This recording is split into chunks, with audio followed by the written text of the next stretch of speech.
Interestingly, and to that point, the whole selfie just in general, but definitely selfie kind of in process or in work, or even if it's somewhat curated process, but maybe a little bit less done than after the look. This is an emerging thing altogether in Korea.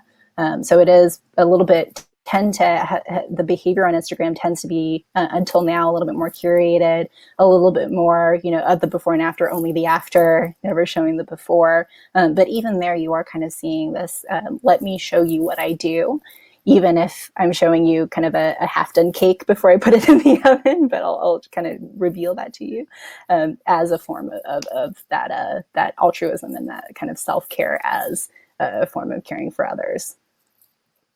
Super interesting. Started in the UK, 2017 they really kicked off. Yeah, they started the trend, and then it was the US, and now seeing it in Korea. Yes, US and then Korea.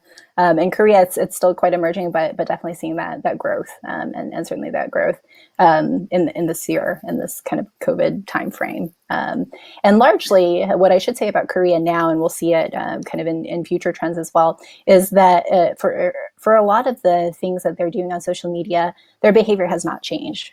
So we've done a report on kind of salon behavior and posting from salons throughout these three economies. And in Korea, there was maybe 1 week where posts from salons went down.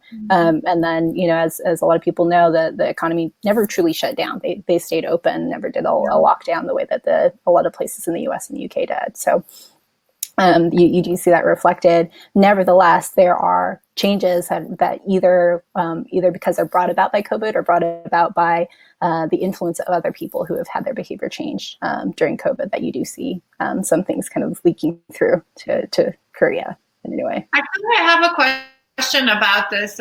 It just makes me wonder. So in terms of the content itself, right? So yes, picture with a face and then product and talking about, I'm going to try this new serum. Do we see more of a transition now, meaning in COVID times, towards conversation on ingredients and, what if the product is safe, if the product does what it says it does, more so than in the past where it was more about, look how pretty this is, and I love the texture, I love the smell. Yes, yeah, actually that's a great point, because that does contribute to the altruism theme, right? So this aspect, there's always been a little bit of, let me review this thing and let me kind of be objective about it and educate you about it, but it's a lot more of, let me give you the recap after a week or after 2 weeks or after 3 weeks. Let me actually walk you through what the experience of using this was like. Tips and tricks. So it's like, I put this on, dabbed it with my fingertips, and kind of smeared it on. So you do kind of see that educational component, like you said, in addition to, oh, look at this pretty texture of this product. I love the experience of the product, which is still a big component, but definitely that education and sharing piece is what we see growing.